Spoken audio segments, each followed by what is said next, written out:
Sejam bem-vindos novamente ao nosso canal Trinenge. Este é o vídeo número 7 da série A Carreira em Engenharia, onde no vídeo número 1 fizemos a nossa apresentação. No vídeo número 2 falamos sobre população mundial. No vídeo número 3 comentamos sobre o efeito boomerang. No vídeo número 4 falamos sobre o PIB, Produto Interno Bruto. No vídeo número 5, dívida global. No 6, falamos sobre as commodities. E agora, no vídeo número 7, iremos comentar coisas sobre energia. Um tema extremamente importante, relevante e interessante para os engenheiros. Energia é a capacidade de algo em realizar trabalho, ou seja, gerar força num determinado corpo, substância ou sistema físico. De acordo com as leis da física, a energia não pode ser criada, mas apenas transformada. Primeiro princípio da termodinâmica. As diferentes fontes de energia podem ser encontradas na natureza e são classificadas basicamente em duas categorias, de acordo com a possibilidade de manutenção e produção. São elas: energias renováveis, como energia eólica e energia solar, por exemplo, e energias não renováveis, carvão e petróleo. Matriz energética é toda energia disponibilizada para ser transformada, distribuída e consumida nos processos produtivos e consumo. Trata-se de uma representação quantitativa da oferta de energia ou da quantidade de recursos energéticos disponíveis e oferecidos por um determinado país ou região. A análise da matriz energética é fundamental para a orientação do planejamento do setor energético, que deve garantir a produção e o uso adequado da energia produzida. Uma das informações mais importantes adquiridas é a quantidade de recursos naturais que está sendo utilizado, isto para determinar o uso racional destes recursos naturais. Matriz energética Mundo, ano 2017. Ela foi distribuída da seguinte forma: 31,9% foi oriundo do petróleo, 27,1% do carvão, 22,2% do gás natural, 9,8% da biomassa, 4,7% nuclear, 2,5% hidráulica e 1,6% de outras fontes, como solar, eólica e geotérmica, por exemplo. Matriz energética brasileira, também em 2017. Ela foi oriunda de 36,4% petróleo, 5,7% carvão, 13% gás natural, 8% biomassa, 1,4% energia nuclear, 12% energia hidráulica, 17% da cana-de-açúcar, 5,9% da lixívia e 0,6% de outras fontes, como solar e eólica, por exemplo. Fazendo um comparativo entre os dois gráficos anteriores, podemos perceber que o amarelo é o mundo e o azul é o Brasil. O Brasil tem 36,4% de sua matriz energética oriunda do petróleo, superior ao resto do mundo. Em compensação, 27,1% do resto do mundo veio do carvão, enquanto que no Brasil só 5,7%. E assim diz respeito aos demais. Perceba que a energia hidráulica contribui para o resto do mundo com 2,5%, enquanto no Brasil é 12%. Cana-de-açúcar nem aparece na estatística e nós temos como origem em 17% da matriz energética, 5,9% lixívia e mais ou menos 1% para os outros. Aqui nós temos um comparativo um pouco mais claro do que foi comentado antes. 43,5% de energia, do tipo de energia, no Brasil é renovável e 56,5% é não renovável. Em contrapartida, no restante do mundo, apenas 14% é renovável e 86% é não renovável. Este gráfico nos dá um resumo da evolução da energia primária no Brasil, de 1970 ao ano de 2010. E ele é bem interessante. Cada banda ou faixa dessas aqui diz respeito a um tipo de energia. Por exemplo, essa maior aqui, ó, diz respeito ao petróleo, ao óleo. Gás natural está aqui, hidráulica está aqui, nessa banda aqui mais clarinha é lenha, essa mais escurinha aqui é produtos de cana e outras é essa bem escura. Olha que interessante, temos dados que diz respeito a 10 na 6 TEP. E TEP é a tonelada equivalente de petróleo.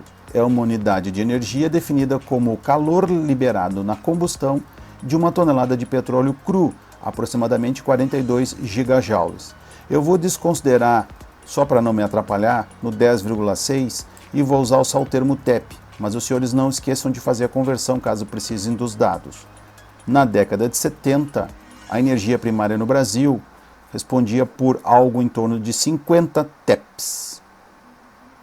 Na década de 2010, aproximadamente 250 TEPs, ou seja, um aumento de 5 vezes. Vamos entender isso aqui um pouquinho melhor. De 1970 a 1980, na década de 70, por então, éramos 95 milhões de brasileiros. Saltamos de 50 para 75 TEPs, mais de 50% de aumento. Na década dos anos 80, éramos 120 milhões de brasileiros, ou seja, subiu 25% a nossa população. E nós saltamos de 75 para 120 TEPs, algo também com mais 50%. Na década dos anos 90, éramos 146 milhões de brasileiros aproximadamente. Houve um aumento de 20% na população nacional. E saltamos de 120 para 180, novamente mais 50%. Na década do ano 2000 ao ano 2010, éramos 170 milhões de brasileiros, ou seja, um aumento de 15% em comparação à década anterior, e nós saltamos de 180 para 250 TEP, mais 40% de aumento. Significa que a cada 10 anos nós aumentamos em 50%. Matriz elétrica. Matriz elétrica representa o conjunto de fontes de energia para a produção de energia elétrica, sendo, portanto, uma matriz energética. Boa parte da matriz elétrica brasileira é proveniente da energia hidráulica, algo bastante renovável. Aqui nós temos a nossa matriz elétrica, de onde veio a nossa eletricidade no mundo em 2017. 3,7% dela veio do petróleo, 38,3% veio do carvão, 23,1% veio do gás natural, 2,3% biomassa, 10%, em torno de 10% nuclear, 16,6% hidráulica, não temos os dados da cana e da lixívia com relação ao mundo, e 5,6% de outras fontes. A nossa matriz elétrica brasileira em 2017 teve a seguinte origem: 2,5% oriundo do petróleo, 4,1% do carvão, 10,5% gás natural, 8,2% biomassa, 2,6% nuclear e 65,2% da energia hidráulica, 6,9% de outras fontes. Estou me referindo à energia elétrica brasileira em 2017. Colocando os dois gráficos lado a lado, dá para se perceber facilmente que o mundo vive de carvão e o Brasil vive de energia elétrica, oriunda da fonte hidráulica. Aqui a gente tem um dado um pouco mais interessante. 82% do tipo de energia elétrica nossa é renovável, contra 18% não renovável. No mundo, apenas 24% é renovável, contra 76% não renovável. Energia renovável é aquela que vem de recursos naturais que são naturalmente reabastecidos, como sol, vento, chuva, marés e energia geotérmica. É importante notar que nem todo recurso natural é renovável. Por exemplo, o urânio, carvão e petróleo são retirados da natureza, porém existem em quantidade limitada. Participação do mix global de energia renovável é de 26% apenas. Renovável hidráulica, produção e geração em gigawatts-hora. Perceba a evolução dos dados referentes à geração e produção em gigawatts-hora da década de 1970 à década de 2010, com última informação sendo 2018, aqui no Brasil. Energia, petróleo. Petróleo é uma substância oleosa, inflamável, menos densa que a água, com cheiro característico e de cor variando entre negro e castanho escuro. A formação do petróleo é caracterizada pelo acúmulo de material orgânico sobre condições específicas de pressão, isolamento em camadas do subsolo de bacias sedimentares e crosta terrestre, sofrendo transformações por milhares ou milhões de anos e transformaram-se na substância oleosa que é o petróleo. A composição química do petróleo é uma combinação complexa de hidrocarbonetos, carbono e hidrogênio, podendo conter também quantidades pequenas de nitrogênio, oxigênio, compostos de enxofre e íons metálicos. Um exemplo comum, que pode variar de amostra para amostra, da proporção entre os componentes do petróleo seria 82% carbono, é o elemento predominante no petróleo, 12% hidrogênio, atua com o carbono formando as moléculas, 4% nitrogênio, 1% oxigênio, 0,5% de sais e 0,5% de metais. 98,3 milhões de barris por dia foi a demanda no ano de 2018 de petróleo. E quem foi que consumiu isso tudo? 33% foi consumido na Ásia, no Pacífico, 24% na América do Norte, 13% na Europa, 8% no Oriente Médio, bancas internacionais, América do Sul e Central, apenas 6%, Eurásia 4% e 4% na África. No mundo, haverá uma queda no consumo global de petróleo. Estima-se que em torno de 50% nas economias avançadas e 10% nas economias em desenvolvimento. Estimativa de término. Partindo de maio de 2020, temos em torno de 15.730 dias, equivalente a 2.247 semanas, ou 517 meses, ou ainda 43 anos de petróleo disponível. Menos de meio século. Petróleo consumo.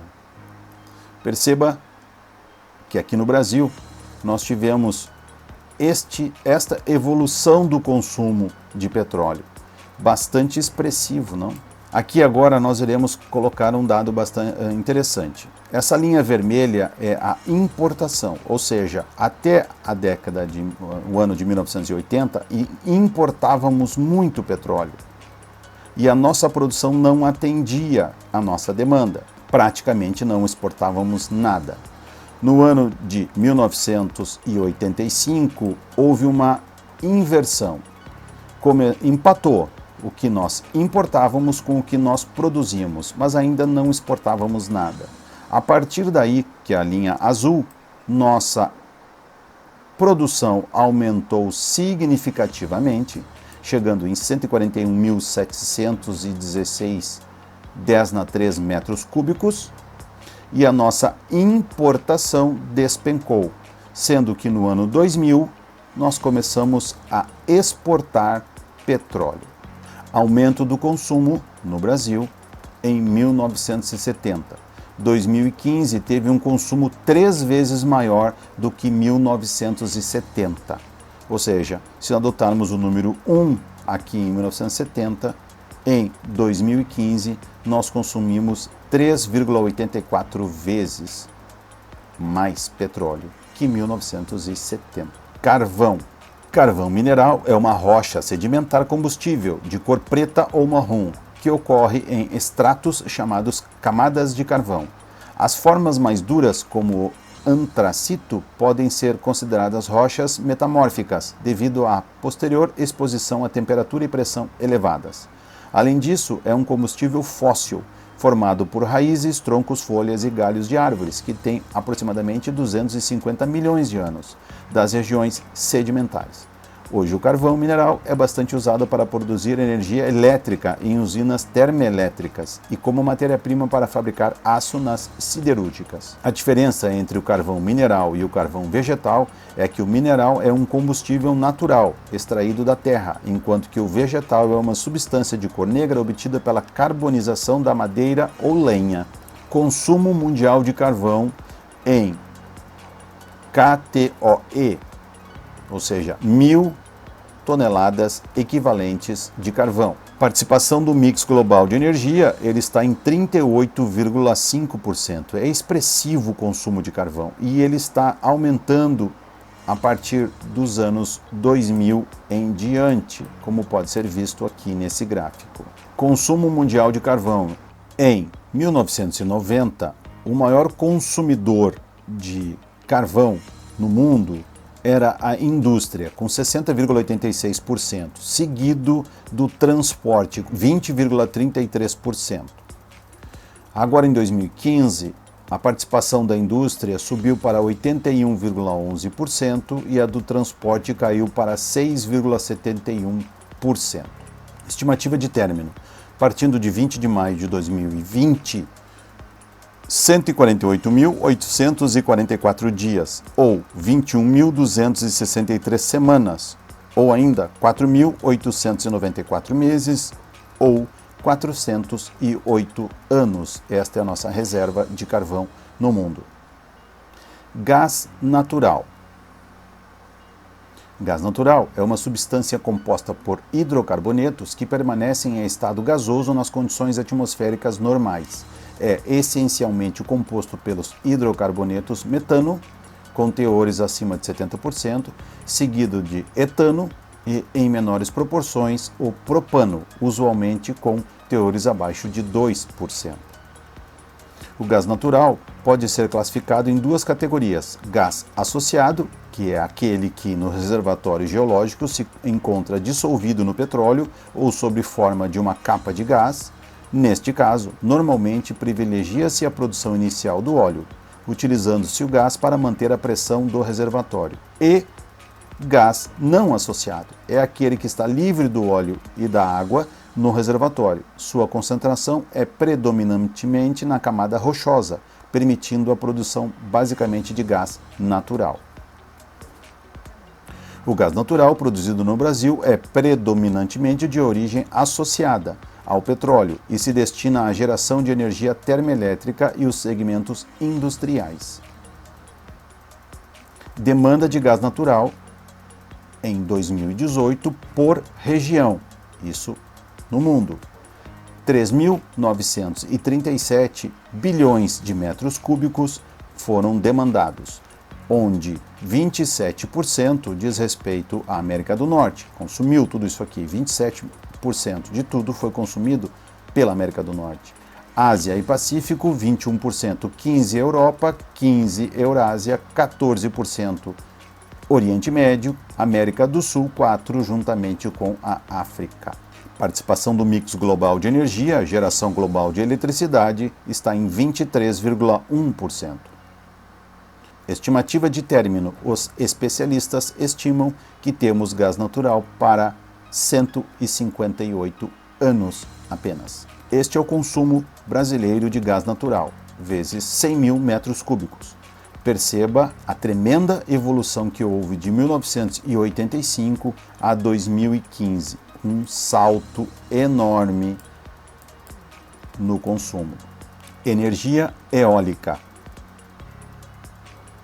É a transformação da energia do vento em energia útil, tal como a utilização de aerogeradores para produzir eletricidade, moinhos de vento para produzir energia mecânica ou velas para impulsionar barcos. Potencial eólico brasileiro por região. E aqui a gente tem uma boa ideia de que esta região, ela tem o enorme potencial eólico. Total da geração de energia eólica em terawatt-hora. Gerou-se absurdamente e cada vez mais energia pelo uso do vento. Terrestre, mais 18% de crescimento em 2018. Offshore, mais 20% de crescimento em 2018. Total, mais 12% de crescimento em 2018. Estamos nos tornando, sim, um país da geração de energia eólica. Energia solar, fotovoltaica. A energia solar fotovoltaica é a energia obtida através da conversão direta da luz solar em eletricidade por meio do efeito fotovoltaico. A célula fotovoltaica, um dispositivo fabricado com material semicondutor, é a unidade fundamental desse processo de conversão. 585 terawatts-hora de energia solar em 2018. Essa foi a geração de energia fotovoltaica. Energia nuclear. Definição: energia nuclear ou atômica é a energia produzida nas usinas termonucleares que utilizam o urânio e outros elementos radioativos como combustível. O princípio de funcionamento de uma usina nuclear é a utilização do calor, termo, para gerar eletricidade. O calor é proveniente da fissão dos átomos de urânio. 452 reatores nucleares operando no mundo em 2018. Países mais dependentes de energia nuclear são França em primeiro lugar, Bélgica em segundo, Eslováquia, seguido por Ucrânia, Hungria, Eslovênia, Suíça, Suécia, Coreia do Sul e Armênia. Energia, crises. Crise energética. Você percebeu uma coisa importante? Independente do comportamento econômico e suas crises que podem ter vários motivos, crises energéticas são inevitáveis. Algumas são amenas, outras mais severas. O ser humano está viciado em energia. Ele é completamente dependente da energia, em especial da energia elétrica. Quando existe falta ou indisponibilidade de energia para atender a demanda crescente por energia, devido ao crescimento da população, por exemplo, são geradas pressões, algumas vezes extremas, na economia e daí surgem as crises. Isto ocorre quando há escassez progressiva dos recursos energéticos naturais, principalmente os não renováveis. O modelo energético adotado pelos países industrializados e em desenvolvimento é baseado no uso de recursos não renováveis e poluentes, como o petróleo, por exemplo. Quando estes recursos são não renováveis escasseiam ou ocorre uma grande pressão da sociedade para que as emissões de tóxicos na atmosfera sejam diminuídas, ocorrem crises. Estas, por sua vez, podem levar países ou regiões a crises econômicas. Crises energéticas e crises econômicas geralmente estão interligadas. Por exemplo, sobe e desce da cotação do petróleo. Perceba a quantidade de problema que existe neste gráfico. Preço médio do barril em dólares norte-americanos ajustados à inflação. Vamos lá. Em 1970 era 10,97 dólares americanos. Logo em seguida, próximo a 1970, antes de 1975, subiu para 55,62 dólares. Primeiro choque do petróleo, lá em 1973-74. A OPEP corta a venda de petróleo para os Estados Unidos e Europa por terem apoiado Israel na guerra do Yom Kippur. Ficou um tempo estabilizado e caiu para 50,91 centavos. Depois disparou novamente e foi parar lá em 105 dólares em 1979, 1980, a famosa segundo choque do petróleo. A Revolução Islâmica no Irã paralisa a produção petrolífera. Depois daí foi caindo até 1990 e parou em 42,97 centavos, quando ocorreu a Guerra do Golfo. Em 90-91, após invadir o Kuwait, o Iraque é atacado por uma coalizão liderada pelos Estados Unidos. Depois que isso foi resolvido, foi caindo novamente e culminou em 18,47 centavos. Quase parecido lá com 1970. E depois disso, em função das crises financeiras de 1999, as crises asiáticas de 97 e russa de 98 atingem a economia global. ele não parou mais de subir até 2007, 2008, onde chegou a bater 106,94 dólares americanos. Várias crises ocorreram no caminho. Ataque ao Iraque, os Estados Unidos lideraram uma nova guerra contra o Iraque, depõem Saddam Hussein e ocupam o país. Inflação global, anos de descompasso entre o consumo crescente de petróleo e a produção, além do dólar desvalorizado, provocam um salto.